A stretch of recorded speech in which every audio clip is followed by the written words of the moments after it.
우리 지난 주일에 8절 말씀까지 우리가 살펴보았죠.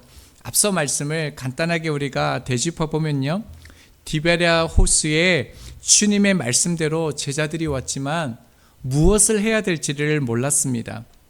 베드로는 나는 물고기 잡으러 가노라 하면서 물고기를 잡으러 갈 때 제자들도 다 함께 따라가게 되어지죠.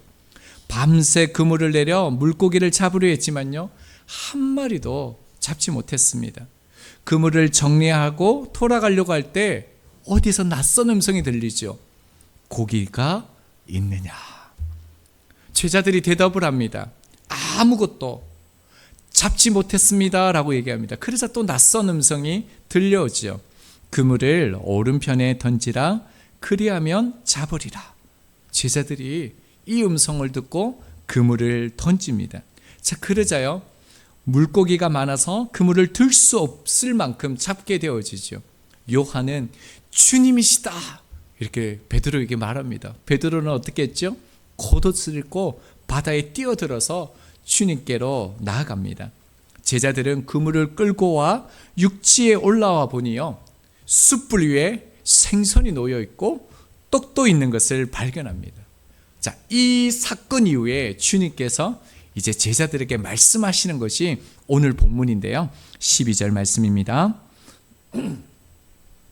예수께서 이르시되 와서 조반을 먹으라 하시니 제자들이 주님이신 줄 아는 고로 당신이 누구냐 감히 묻는 자가 없더라.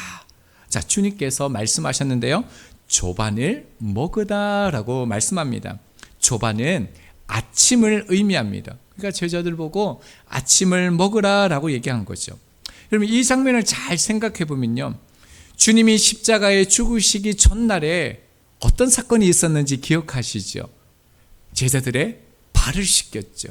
그리고 최후의 만찬을 통해서 먹을 것을 제자들에게 주셨습니다. 자, 그런데요, 영광스러운 몸으로 부활하신 예수님께서 다시 제자들에게 나타나셔서 제자들에게 나를 섬겨라 이렇게 말씀하셔도 될 텐데요, 어떻게 하십니까? 여전히 제자들을 섬기는 모습을 우리가 만나게 되어집니다.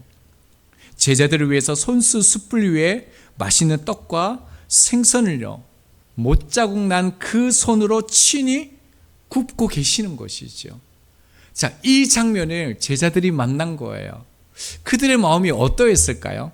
자, 말씀 하반절 보면요, 제자들이 주님이신 줄 아는 고로 당신이 누구냐 감히 묻는 자가 없더라. 그럼 이 말씀이 당연합니다. 제자들은 지금 자신들을 위해서 음식을 준비하시는 이가 십자가에서 죽으시고 부활하여 자기에게 지금 세 번째로 나타나신 바 있는 주님이신 것을 확실히 알았습니다. 의심하지 않습니다. 지금 이 만남은요, 꿈도 아니에요. 환상도 아니에요. 주님인 걸 완전히 인식하는 상태입니다. 자, 그런데 제자들의 이 말과 행동을 좀 살펴보면 그렇게 반가운 예수님을 만났는데요, 선뜻 말을 못 건네는 어색한 난감한 상황이 있는 것을 만나게 되어집니다. 왜 그럴까요? 그토록 기다렸던 만나고 싶은 그 주님을 만났는데 왜 즐겁게 교제하지 못할까요? 자, 그 이유는요, 제자들이 주님과 함께 오게도 가고 주님과 함께 죽겠습니다라고 그렇게 얘기했거든요. 절대로 배신하지 않겠다라고 얘기했거든요. 근데 상황이 달라지자 여러분 다 도망갔습니다. 자, 그러니까 지금 이 자리는요, 저주만 받지 않아도 다행일 텐데 오히려 예수님께서 어떻게 해요? 먹을 것을 준비해 주고 계시다라는 겁니다. 자, 그러니까요, 지금 제자들은 말도 못 걸어요. 그뿐만 아니라 주님께서 그렇게 좋은 음식을 만들어 주셨는데도 친히 그 음식에 손을 댈 수 없는 겁니다. 자, 그래서요, 주님께서 그런 제자들의 모습을 보시고 어떻게 하시냐면요, 자, 13절 말씀입니다. 예수께서 가셔서 떡을 가져다가 그들에게 주시고 생선도 그와 같이 하시니라. 여러분, 예수님께서 제자들에게 가시는 거예요. 그리고요, 떡과 생선을 나누어 주셨습니다. 자, 그런데 이 장면을 조금 우리가 생각해 보면 떡과 생선을 나누어 줬는데 이 장면은 앞서도 있었던 사건입니다. 혹시 기억나세요? 어디서요? 오병이어죠. 그럼 너무 놀라운 것은 뭐냐면 지금 21장의 장소가 어디죠? 디베랴 호수죠. 성경 퀴즈를 대회를 한번 해야겠습니다. 1등 1,000만 원 이렇게 해가지고 한번 할까요? 21장의 이 장소가 디베랴 호수죠. 똑같은 이름이 뭡니까? 갈릴리 바다이죠. 자, 그런데요, 오병이어 기적이 일어났던 누가복음 요한복음 6장을 보면요, 장소가 어디냐면요, 디베랴 갈릴리 바다라고 되어져 있습니다. 그러니까 똑같은 장소에서 똑같은 음식을 주님이 나누고 계시다라는 거예요. 여러분, 지금 어떻습니까? 제자들이 밤새워 수고하였지만 먹을 것을 못 구하였죠. 요한복음 6장에 보면 수많은 무리들이 예수님의 말씀을 듣기 위해서 광야로 나옵니다. 예수님의 말씀을 들었어요. 고침을 받았어요. 그런데 해가 저물어지니까 먹을 것이 없는 거예요. 그래서 제자들이 사 먹게 하라라고 그렇게 말씀하죠. 자, 그때 안드레가 갑자기 등장해서 한 아이에 떡 5개와 물고기 2마리가 있습니다 라고 얘기하죠. 자, 그리고 난 후에 사건을 보면요, 요한복음 6장 11절입니다. 예수께서 떡을 가져 축사하신 후에 앉아있는 자들에게 나눠주시고 물고기도 그렇게 그들의 원대로 주시니라. 놀랍지 않으세요? 말씀을 보면 너무 신기한 거예요. 여러분, 요한복음 6장에 일어났던 그 사건이 똑같은 장소에서 똑같은 상황에서 똑같은 환경에서 고스란히 일어나고 있다는 거예요. 그리고 6장 11절, 요한복음 6장 11절에 나눠주셨다라고 되어져 있잖아요. 이게 미완료 형태로 되어져 있어요. 이 말은 뭐냐면 계속적으로 떡과 그리고 생선을 나눠주셨다라는 거예요. 자, 그런데요, 오늘 21장에서도요, 예수님께서 말씀하신 대로 그들이 그물을 던졌을 때 제자들이 물고기를 몇 마리 거뒀습니까? 153마리. 이것은 우리가 앞서 살펴보았던 것처럼 153마리 이렇게 물고기의 수를 의미하는 것이 아니라 상징적인 의미였죠. 그러니까 충만하게 가득 차 흘러 넘치도록 계속적으로 공급되어지도록 그렇게 주셨다라는 거예요. 요한복음 6장에서 오병이어의 기적이 똑같이 지금 21장에서 예수님께서 부활하신 후 세 번째로 나타나신 이 장소 속에서도요, 똑같이 나타나셨다라는 거예요. 그러면 우리가 왜 그런지를 알아야 되지 않겠습니까? 왜 예수님께서 이런 사건들을 2번씩이나 제자들에게 보여주시는지 우리가 그 이유를 깨닫게 되어지면요, 우리를 향한 또 하나님의 메시지를 우리가 받게 되는 것이지요. 여러분, 예수님께서 다시 제자들에게 이 떡과 생선을 주신다는 이 이유는요, 어떤 상황 가운데서도 우리를 먹이신다라는 이런 표적이 아닙니다. 물론 1차적으로는 우리의 삶의 필요를 공급하신다라는 의미도 있지만 궁극적으로 떡과 물고기를 주신 이유는 그것이 아니죠. 여러분, 떡과 물고기가 상징하는 게 무엇입니까? 예수님의 살과 피였죠. 자, 그러니까요, 단지 허기를 채우는 것이 아니라 세상에 있는 자기 사람들을 끝까지 사랑하시고 찾아오시는 그 주님의 모습을 오늘 그대로 미완료 상태에서 계속적으로 나타나고 있다는 것을 우리 가운데 보여준다는 겁니다. 예수님은 아버지께서 우리 가운데 아버지께서 선택하신 자신에게 주신 그 사람을 절대로 포기하지 아니하시고요, 어떻게 해요? 당신의 살과 피를 먹이신다라는 거예요. 그리고 비로소 하나님의 뜻, 그 사명자로 세우신다라는 것을 오늘 또 세 번째 나타나신 이 장면에서 보여주신 것이죠. 자, 그래서요, 14절은 또 이렇게 말씀합니다. 우리 같이 한번 읽을까요? 시작. 이것은 예수께서 죽은 자 가운데서 살인하신 후에 세 번째로 제자들에게 나타내신 것이라. 자, 예수님께서 세 번째로 제자들에게 나타내신 것이라, 또 숫자를 우리 가운데 보여주고 있습니다. 성경에서 숫자는 좀 상징적인 의미가 있다는 것을 말씀드렸죠. 여러분, 셋이라는 이 숫자는 성경에서 어떻게 쓰여지냐면요, 완전성, 충만함, 하나님의 뜻이 성취됨, 이런 의미로 이 3이라는 숫자가 굉장히 많이 사용되어지고 있습니다. 자, 그렇다면 오늘 제자들이 3번 만났다, 이 의미는 뭘까요? 이렇게도 또 질문할 수 있습니다. 여러분은 주님을 몇 번 만나셨습니까? 한 번 만나셨어요? 여러분, 주님 2번 만나셨습니까? 3번 만나셨습니까?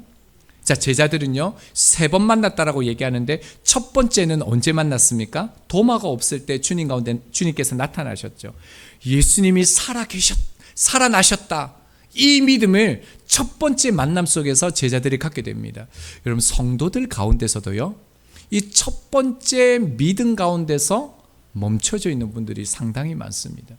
주님이 살아나셨다라는 것을 믿습니다. 그런데 여기까지입니다. 자, 제자들이 2번째 언제 만났습니까? 도마가 있을 때 만났죠. 그때 예수님께서 내 손가락을 내밀어 내 손에 대어보라라고 말씀하셨죠. 그때 주님께서 나의 주님, 나의 하나님으로 고백합니다. 자, 이것은 뭡니까? 인격적인 그 고백, 그 믿음 가운데 제자들이 섰다라는 것을 의미하죠. 여러분, 우리 가운데서도 똑같이요, 이런 믿음을 가지고 계신 분들이 있어요. 주님이 나의 마음을 만져주시고 내 삶의 인도하심을 믿는 그런 인격적인 고백을 하는 그런 믿음의 고백의 그 상태에 이르신 분들이 있습니다.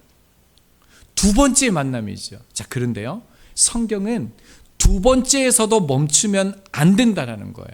어디까지 나가라고요? 3번째라는 거예요. 그게 뭡니까? 오늘 이 시가 바닷가에서 제자들이 주님을 만나는 이 사건입니다. 자, 이 사건은 뭡니까? 부르심이라는 거죠. 하나님의 그 뜻을 향한 그 부르심, 콜링을 말하고 있다는 겁니다. 그러니까 주님께서는 이 사명자로 지금 제자들을 세워가고 있다는 겁니다. 여러분, 신앙은 주님 한 번 만나고 믿습니다, 이게 끝이 아니라는 거예요. 여러분, 주님 만나는 것은 계속되어져야 됩니다. 계속적으로 여러분의 삶 가운데 주님을 첫 번째, 2번째, 3번째, 4번째 계속적으로 만나가야 된다는 거예요. 왜 그렇습니까? 하나님은 우리의 믿음을 단 한 번에 완성하지 않는다는 거예요. 한 번 예수님 믿고 한 번 예수님 깨달았다고 해서 우리의 성품과 인격과 우리의 삶이 완전해지지 않는다는 거예요. 점진적으로. 그렇게 우리가 주님을 만나는 그 자리를 통해 어떻게 해요? 성숙해진다는 것을 오늘 본문의 말씀을 통해서 우리 가운데 보여주고 있다는 겁니다. 여러분, 처음에 주님을 만나 주님의 음성을 듣고 그 갈릴리로 왔지만 제자들이 어땠습니까? 뭘 해야 될지 모르는 거예요. 예수님이 말씀하신 그 장소에 왔지만, 살아계신 그 주님을 만났지만 뭘 해야 되는지 모르는 거예요. 첫 번째 믿음, 첫 번째 주님을 만난 것으로 그들의 삶이 해결이 되어지지 않는 거예요. 밤새도록 애썼고요, 그물을 건져 올렸지만요, 여러분, 제자들은 자기가 실패한 이유도 몰라요. 왜 우리가 이런 삶을 살아가는지 이유도 모릅니다. 자, 그런데요, 그들이 주님을 3번째 만나는 순간, 주님을 알아보는 그 순간에요, 모든 것이 달라졌습니다. 삶의 방향과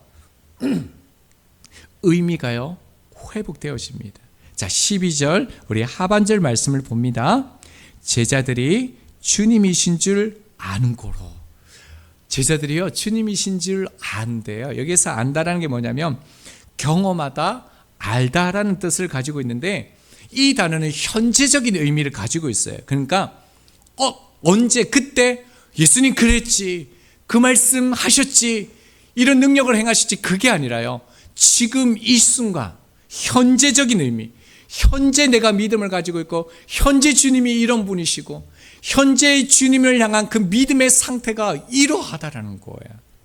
자, 그러니까 이들이 주님을 바르게 인식하고 고백하자, 주님을 바라보자 모든 것이 분명해졌습니다. 여러분, 그들은 더 이상 공허한 갈릴리 바다를 바라보지 않았어요. 그들은 그토록 자기들이 원했던 물고기 153마리를 잡았지만 그것이 본질이 아님을 깨달았습니다. 이제 그들은 주님을 향했고요, 주님을 바라보는 순간 이제 뭐가 딱 눈이 뜨여지냐면 현재의 내 모습이 이해되는 거예요. 미래의 내 모습을 보게 되는 것입니다. 주님을 바라봄으로써 지금 자신들이 어디에서 삶이 잘못되었는지를 깨닫게 되어진 거죠. 그리고 이제 내가 무엇을 추구해야 되는지를 분명하게 보는 거예요.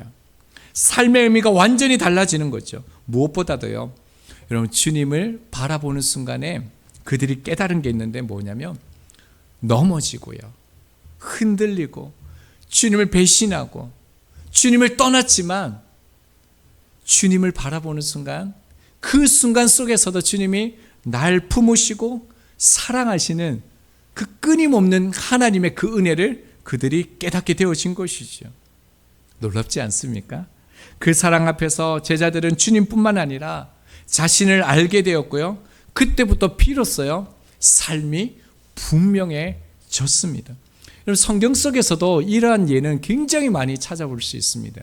예수님께서 여리고를 지나갈 때 소경 바디메오가 소리치죠. 뭐라고요? 다윗의 자손 예수여, 나를 불쌍히 여기소서라고 얘기합니다.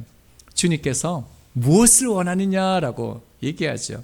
그때 바디메오가요, 선생님이여 보기를 원합니다 라고 얘기합니다. 주님께서요 그의 눈을 열어주셨어요.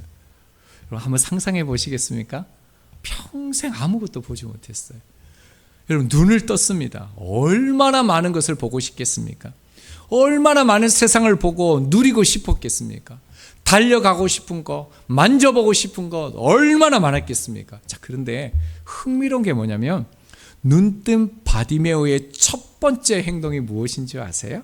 마가복음 10장 25절입니다. 예수께서 이르시되 가라, 내 믿음이 너를 구원하였느니라 하시니, 여기까지는 이해가 돼요. 이제 눈을 떴으니까 네가 사랑하는 곳으로 나아가라, 이렇게 말씀하시는 거죠. 자, 그런데요, 바디메오가 이렇게 말합니다. 이렇게 행동합니다. 그가 곧 보게 되어 예수를 길에서 따르니라. 너무 놀랍지 않습니까? 여러분, 눈을 뜨자마자 그토록 보기 원했던 세상, 그토록 만지기 원했던 그 세상이 아니라요, 가장 먼저 주님을 따랐던 것입니다. 여러분, 바디메오는 눈을 떴을 때 세상을 먼저 보지 않았어요. 자기가 보고 싶은 것을 먼저 보지 않았어요. 주님을 응시했고요, 주님을 바라보는 그 순간 주님의 모습 속에서 자신을 발견하게 되어집니다. 바디메오는 눈을 떴고요, 주님 안에서 자기의 삶의 방향을 피로써 붙잡은 것이죠. 그렇기 때문에 그는 감사하면서 주님을 따르지 않을 수가 없었던 것입니다. 여러분, 욥도 마찬가지입니다. 욥에게 엄청난 고난이 오죠. 그런데 여러분, 욥은 처음부터 불평한 것은 아니에요. 하나님 앞에 항변했던 것은 아닙니다. 처음에 그는 버티고 견뎠습니다. 하나님을 의뢰하려고 했고 하나님을 의지하려고 했습니다. 자, 그런데 그 고통이 너무 심한 거예요. 시련이 너무 심한 거예요. 자, 그런데 그 과정 속에서 마침내 욥이 이런 고백을 하게 됩니다. 욥기 42장 5절과 6절입니다. 내가 주께 대하여 귀로 듣기만 하였사오나 이제는 눈으로 주를 배움나이다. 그러므로 내가 스스로 거두어 드리고 티끌과 재 가운데서 회개하나이다. 여러분, 자신의 의로만 내세우던 그 욥이요, 어떻게 티끌과 재를 뒤집어 쓰고 회개하는 자가 되어질 수 있었을까요? 그것은요, 주님을 배웠기 때문에, 지금 내 삶에 계시는 그 주님을 비로소 인식했기 때문입니다. 여러분, 주님을 인식하는 순간에 삶이 아니라요, 공허한 갈릴리 바다가 아니라요, 자신을 제대로 보게 되었고요, 그리고 주님 안에서 무엇을 내려놓아야 할지를 깨달았다는 겁니다. 여러분 안에도 시련이 있으시죠? 여러분, 고난이 있으시죠? 여러분, 제 얼굴 어떻습니까? 자꾸 제 얼굴이 너무 좋대요. 하영아, 목사님 얼굴 좋니? 고마워요. 제가 포장을 너무 잘하나 봐요. 저도 고난이 있고 시련이 있고 아픔이 있습니다. 여기 계신 분들 가운데 관계적으로, 병으로, 경제적인 문제로 어려운 문제가 없는 분들이 어디에 있겠습니까? 또 앞으로 그런 일들이 나타나지 않는 삶을 살아가는 분들이 어디 있겠습니까? 자, 그렇다면요, 이제 저희는 자신과 문제를 바라보면 안 됩니다. 그것을 보면요, 절망과 낙심만 키울 뿐이지 해결을 주지 못합니다. 오히려 우리들은요, 우리 자신을 쳐서 우리 가운데 세 번째로 계시는, 네 번째로 계시는 그 주님을 바라보아야 합니다. 십자가에 달리신 주님을 깊이 바라보아야 합니다. 주님을 인식할 때요, 왜 연단이 있는지, 왜 지금 내가 병을 안고 살아가는지, 왜 지금 궁핍한지를 비로소 바르게 인식하고 깨닫게 되어집니다. 무엇을 붙들고요, 무엇을 버려야 할지가 분명하게 보이는 거예요. 주님을 바라볼 때 모든 의문이 풀리고 우리의 삶의 길이 확연히 드러나는 거죠. 이런 찬양이 있습니다. 내 인생의 주인 되신 나의 하나님, 이런 찬양이 있거든요. 류게릭병에 걸린 한 목사님이 이렇게 고백했던 찬송이 있습니다. 그분이 뭐라고 고백하냐면, 서서히 나는 죽어간다라고 얘기하는 거예요. 온몸이 굳어갇혀가는 병이 류게릭병이잖아요. 근데 그분이 비로소 뭐라고 고백했냐면요, 말할 수 없는 아픔 가운데서도 날 연단할 수밖에 없는 당신 이유를 이제야 느끼고 깨달았기에 주님께 감사하리라. 그럼 어떻게 이런 고백을 합니까?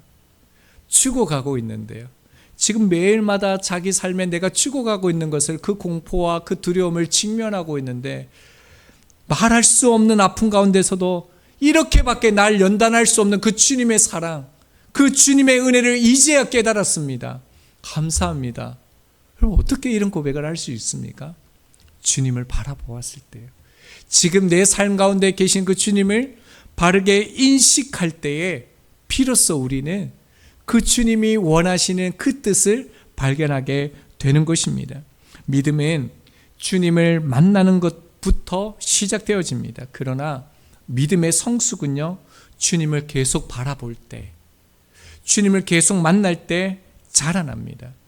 여러분, 제자들도 3년 동안 주님을 따랐지만 시선이 주님을 떠났을 때 갈릴리 바다에서 공허하고 허탕치는, 무너지는 삶을 살 수밖에 없었습니다. 그러나 주님을 다시 보았고 인식했을 때 그들 가운데 역사는 시작되었습니다. 바로 사도행전의 역사가 시작되어지죠. 이제 요한복음이 끝나면 이제 말씀을 뭘 해야 될지 고민하고 있는데, 사도행전을 하면 죽을 것 같은 거예요. 어떻게 사도행전을 강해를 시작할 수 있겠습니까? 근데 하나님께서 또 용기를 주시고 또 마음을 주시면 사도행전을 한 15년 동안 여러분하고 한번 나눠보려고 한 절 그럼 말씀 한 절씩 보니까 좋지 않습니까? 너무 막 그림도 그려지고요. 여러분, 중요한 게 무엇입니까? 주님을 바라보면 지금 내 삶에도 사도행전이 펼쳐질 수 있다는 거예요. 자, 그렇다면 이제 오늘 결론적인 말씀이죠. 여러분, 우리가 어떻게 그 주님을 바라볼 수 있느냐 하는 문제입니다. 오늘 우리의 삶에 주님을 인식하고 주님을 만나는 삶을 어디에서 우리가 찾을 수 있느냐 하는 것이 우리의 실질적인 문제이죠. 자, 결론입니다. 바로 주님의 식탁에서 여러분, 우리 그분을 바라볼 수 있고요, 그 주님을 만날 수 있습니다. 자, 다시 12절 봅니다. 예수께서 이르시되 와서 조반을 먹으라. 자, 예수님께서 그들에게 아침을 주셨는데요, 이것은 단순히 허기를 채우는 일이 아니에요. 히브리인들, 특별히 당시 유대인들에게 이 식탁 교제, 음식을 나눈다는 것은요, 여러분, 우리는 하나라는 의미예요. 너와 나는 한 몸이라는 선언입니다. 그래서 아무나 밥을 먹지 않습니다. 내가 먹는 것을 너도 먹는다면 우리는 한 가족이고 하나이고 한 몸이라는 거예요. 여러분, 지금 제자들의 모습이 어떻다고요? 주님을 떠났잖아요. 주님의 말씀을 벗어났잖아요. 자기가 원하는 삶을 살아갔잖아요. 자신들이 범한 죄를 보면 정말 저주만 받아도 마땅하잖아요. 그런데 주님께서 어떻게 하셨다고요? 13절이요. 예수께서 가셨어. 세 번역을 보면요, 예수께서 가까이 오셔서 되어져 있어요. 예수님이 제자들에게 나아간 걸로 되어져 있습니다. 제자들이 그 음식 가운데 나올 수가 없는 거예요. 송구스러운 거예요. 어떻게 예수님과 같이 밥을 먹을 수 있냐라는 거예요. 자, 그런데요, 주님께서요, 가까이 오셔가지고 먼저 가셔서요, 함께 밥을 먹었다라는 거예요. 자, 이 의미는 뭐라고요? 너와 나는 하나라는 거예요. 한 몸이라는 거예요. 여러분, 이것이 뭐라고요? 주님의 그 식탁의 은혜라는 겁니다. 출애굽기 24장 11절입니다. 하나님이 이스라엘 자손들의 존귀한 자들에게 손을 대지 아니하시고 그들은 하나님을 뵙고 먹고 마셨더라. 여러분, 하나님과 언약이 체결된 거예요. 여러분, 인간이 감히 창조주와 함께 밥을 먹는 거예요. 음식을 떼는 거예요. 뭐라고요? 이게 언약의 식사의 의미가 뭐라고요? 너와 나는 하나라는 거예요. 여러분, 식탁의 교제를 통해서 하나님의 영광을 보는 거예요. 창세기 31장을 보면 그 야곱이 그 아버지 이삭이 눈이 어두워졌을 때 아버지를 속이고 그 장자의 축복을 빼앗고 이렇게 라반의 그 삼촌의 집으로 가는 장면이 나옵니다. 20년 후에 이제 다시 고향으로 돌아오려고 하거든요. 자, 그런데 그 삼촌 때문에 결국 가족과 재산을 이끌고 도망치듯 자기 집으로 돌아오는 장면이 있는 거예요. 그런데 라반이요, 군대를 이끌고 추격하는 거예요. 그래서 만납니다. 여러분, 자칫 피비린내 나는 전쟁으로 가족 간에 그런 살육이 일어나는 그런 장소 상황이 일어나는 장면이 되었는 거예요. 라반이 야곱을 향해서 분노를 터뜨립니다. 어떻게 나를 속일 수 있냐고, 딸들을 어떻게 전쟁포로처럼 네가 끌고 갈 수 있냐고, 손주들과 작별한 기회를 주지 않느냐고 분노를 발합니다. 자, 그러니까 야곱 역시요, 억울함을 토하러 하는 거예요. 20년 동안 낮에는 더위에 밤에는 추위에 시달리면서 눈붙일 겨를 없이 당신을 위해서 일했는데 당신은 품삯을 10번이나 바꿨다라는 거예요. 부당하게 나를 대해서 내가 도망갈 수밖에 없었다라는 거예요. 여러분, 라반은 분노했습니다. 야곱은 억울했습니다. 여러분, 양쪽 다 말이 사실입니다. 여러분, 싸워야 되죠. 피비린내 나는 가족 간에 그 사륙이 일어나는 거예요. 자, 그런데 이때 어떤 일이 일어나는 줄 아십니까? 우리 하나님 앞에 언약을 세우자라고 얘기합니다. 그리고 돌 무더기로 증거를 삼습니다. 자, 그리고요, 돌 무더기 그 기둥, 언약을 상징하는 그 기둥을 쌓고 화해의 식탁을 나눕니다. 창세기 31장 46절입니다. 또 그 형제들에게 돌을 모으라 하니 그들이 돌을 가져다가 무더기를 이루매 무리가 거기 무더기 곁에서 먹었다라고 얘기하고 있습니다. 여러분, 전쟁으로 치달을 수 있었던 갈등이요, 하나님의 언약, 하나님의 그 식탁 교제를 통해서 어떻게 해요? 화해와 축복으로 마무리된 것입니다. 여러분, 본문으로 다시 돌아가면요, 12절 말씀 한 번 더 봅니다. 예수께서 이르시되 와서 조반을 먹으라. 여기에서 조반을 먹으라는 이 동사는요, 우리는 그냥 아침이라고 생각하잖아요. 그냥 뭐 반찬 하나, 반찬 2개, 밥 이렇게 생각하는데 원문을 보면요, 오찬이나 만찬처럼 성의를 다한 만찬을 의미한 거예요. 그러니까 예수님이요, 아침에요, 간단하게 음식을 준비한 게 아니라 만찬을 준비했다는 거예요. 마치요, 그 탕자가 아버지를 버리고 집을 떠나서 돌아오잖아요. 그때 아버지가 잔치를 벌이죠. 짐승을 잡고 모든 사람들을 모여서 잔치를 벌입니다. 여러분, 이 아침이 그 아침이라는 거예요. 그 은혜 자리에 초대했다라는 거예요. 배신했던 제자들, 방황했던 제자들, 실패했던 제자들에게 차별 없는 환대의 식탁을 보여주셨다라는 거예요. 여러분, 그뿐만이 아니에요. 말씀을 보면 너무 놀랍습니다. 13절 하반절을 보면요, 떡을 가져다가 혹시 찾으셨습니까? 이 가져다가 이 동사가요, 능동적 행위를 말하고 있어요. 어쩔 수 없이 강요, 이게 아니라요, 예수님께서 힘을 다해서, 여러분, 그 사마리아 여인을 만나기 위해서 예수님께서 그 정오에 가기 위해서 달려가셨잖아요. 그리고 그 자리에 도착하셨을 때 예수님께서 너무 힘들어서 풀썩 주저앉았잖아요. 여러분, 그것처럼 예수님께서 어떻게 이 음식을 준비하셨다고요? 힘을 다하여서 친히요, 능동적으로 배반한 제자들을 위해서 그렇게 식탁을 준비했대요. 그뿐만 아니에요. 말씀 다시 봅니다. 그들에게 주시고. 여러분, 이 주시고라는 이 동사도 뭐냐면 현재형인데요. 한 번 줬다 이 말이 아니에요. 끊임없이 주시는 행위를 나타내는 거예요. 계속적으로 권유하는 거예요. 싫어도 거부하도 끊임없이 그 거절을 넘어서 그를 섬기는 모습이 이 디돔이라는 단어예요. 더 놀라운 게 뭐냐면 그들에게 주시고 이 단어와 똑같은 단어가 어디 있냐면요. 요한복음 3장 16절 아십니까? 하나님이 세상을 이처럼 사랑하사 독생자를 주셨으니, 이 주셨으니 이 단어가 디돔입니다. 여러분, 예수님의 그 생명, 그 하나님의 사랑을 어떻게 주셨습니까? 끊임없이 흐르는 온 인류를 향하는 변함없는 영원한 사랑 아닙니까? 여러분, 그러니까 예수님이 지금 자신을 버리고 간 그 제자들이요, 원수 같은 제자들이요, 도저히 식탁 교제를 할 수 없는 그 제자들에게 어떻게 해요? 한 번 베풀고 끝나는 것이 아니라 계속 주시고 또 주시고요, 풍성히 지금 주고 있다라는 거예요. 여러분, 이게 뭐라고요? 하나님의 식탁이라는 거예요. 주님의 식탁이라는 거예요. 그래서 예수님께서 자신을 뭐라고 말씀하셨습니까? 요한복음 6장 35절에요. 생명의 떡이다 라고 말씀하신 것입니다. 여러분, 우리는 이 떡을 먹었습니다. 생명을 누렸습니다.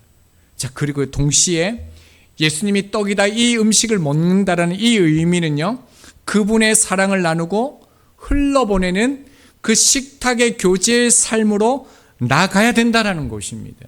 그래서 제가 인사를요, 밥 사드리겠습니다, 이렇게 얘기한 거예요.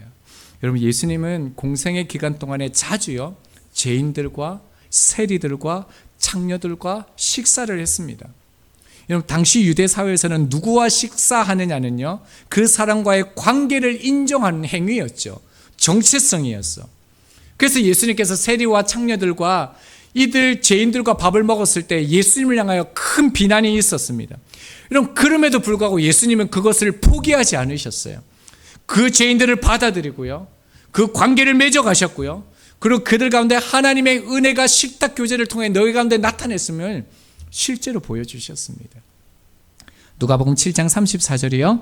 인자는 와서 먹고 마시매 너희 말이 보라, 먹기를 탐하고 포도주를 즐기는 사람이요 세리와 죄인의 친구로다. 주님이 그 식탁의 교제를 포기하지 않았습니다. 그뿐만 아니라 초대교회가 어떠했습니까? 사도행전 2장 42절 이하에 보면요, 그들의 사도의 가르침을 받아 서로 교제하고 떡을 떼며 날마다 마음을 같이하여 성전에 모이기를 힘쓰고 집에서 떡을 떼며 기쁨과 순전한 마음으로 음식을 먹었다. 여러분, 음식 먹은 거 왜 초대교회에서 왜 기록했습니까? 중요하다라는 것입니다. 초대교회 사람들은 서로 교제하고 떡을 떼는 것을 가장 중요한 그들의 예배의식으로 삼았다는 겁니다. 여기서 교제가 코이노니아잖아요. 이 코이노니아는 일반적인 이 사귐, 그냥 성도 간의 인사를 말하는 게 아니에요. 삶을 공유하고 개입하고 적극적으로 채워간다는 의미가 담겨져 있는 단어가 이 코이노니아라는 겁니다. 여러분, 초대교회는 떡을 떼면서 이 식탁 교제를 통해서 사회적 차별을 허물었습니다. 식탁에 앉아 함께 떡을 떼면서 우리가 한 몸, 한 가족임을 고백했습니다. 초대교회는 유대인들이 부정하다 여기는 음식을 먹는 형제들을요, 정죄하지 않았습니다. 믿음이 약하다고 그들을 배제하지도 않았습니다. 오히려요, 비슷한 사회적 경제적 지위에 속한 사람들끼리만 모여서 끼리끼리만 지내고 끼리끼리만 모이는 그런 모임을요, 금지시켰습니다. 그들에게 교회는 누구나 차별 없이 식탁에 참여할 수 있는 공동체였습니다. 그리고 그들은 함께 떡을 떼면서 함께 먹으면서 우리는 한 하나님, 한 주님의 백성이다, 하나님의 자녀이자 예수 그리스도 안에서 한 몸인 것을, 그 정체성을요 공유하고 그것을 경험했던 것이죠. 여러분, 그래서 그 식탁의 교제를 통해서 성도들은 서로 뭘 알게 되겠습니까? 삶의 슬픔을 알게 되는 거예요. 삶의 문제를 알게 되는 거예요. 그것을 나누고요, 각자의 결핍을 깨닫게 되어지면서 어떻게 됩니까? 자기 소유를 내어놓아 부족한 이들을 채워주기 시작했다는 겁니다. 자, 그러니까 식탁의 교제는요, 단지 밥을 먹는 자리가 아니라 하나님을 예배하는 자리요, 서로를 품는 교제의 자리인 것이죠. 하나님을 사랑하는 것, 이웃을 사랑하는 가장 기본적인 삶의 자리가요, 식탁에서 구체적으로 드러났던 것입니다. 저희들이 지금 가지고 있는 말씀과 삶 나누기가 이와 동일합니다. 말씀과 삶 나누기가 좀 더 우리 가운데 풍성하게 일어날 수 있도록, 가질 수 있도록 기도하고 있습니다. 여러분들도 우리의 삶 나누기, 그리고 말씀 나누기가 깊어지고 계속되어질 수 있도록 여러분 기도해 주시기 바랍니다. 그리고 아이디어를 좀 주시기 바랍니다. 여러분, 우리에게 주셨던 그 소중한 식탁의 교제, 말씀의 자리, 그리스도의 사랑을 확인하는 그 자리를 우리가 포기하지 않았으면 좋겠습니다. 여러분, 이 자리에서, 이곳에서 우리가 말씀을 나누고요, 삶을 나누는 자리가 없으면 여러분, 삶의 자리에서 말씀 나누실 수 있겠습니까? 삶의 자리에서 예수 그리스도와 함께하는 식탁의 교제를 만들어 가실 수 있겠습니까? 여러분, 교회 공동체 안에서 그 모임이 없는데 세상 가운데서 어떻게 나아가 우리가 말씀과 삶 나누기에 주님과 함께하는 그 자리가 일어날 수 있겠습니까? 제가 말씀 준비하면서 참 많이 고민을 했습니다. 그래서 여러분 꼭 기도해 주시고요, 서 목사님 오시며 말씀과 삶 나누기 많이 가져달라고 여러분 그렇게 또 기도해 주시고 부탁도 해 주시고요, 또 여러분들도 그 자리를 향한 열망하는 마음, 그 주님이 우리 가운데 허락하신 그 식탁의 교제를 포기하지 않고 교회에서뿐만 아니라 삶의 자리에서 하나님의 은혜 영광이 나타나는 식탁의 교제를 만들어갈 수 있는 저희들이 되기를 바랍니다. 예수님께서 우리에게 말씀하시는 것입니다. 내 식탁은 열린 식탁이다. 나와 함께 먹고 마시자. 그리고 우리에게 떼어주시면서 말씀하십니다. 그리고요, 너희도 이 식탁을 너희 공동체 안에서 그대로 살아내라. 주님이 친히 열어주신 그 식탁처럼요, 교회 안에서의 식탁, 그리고 우리의 일상에 나누는 모든 자리가 주님의 식탁이 되어져야 합니다. 여러분, 혹시 말씀 들으면서 누구에게 밥 사줘야겠다, 식탁의 교제를 만들어 가야겠다, 혹시 생각나십니까? 떠오르십니까? 그분들과 함께 꼭 이 주님이 주신 식탁의 교제를 가지시기 바랍니다.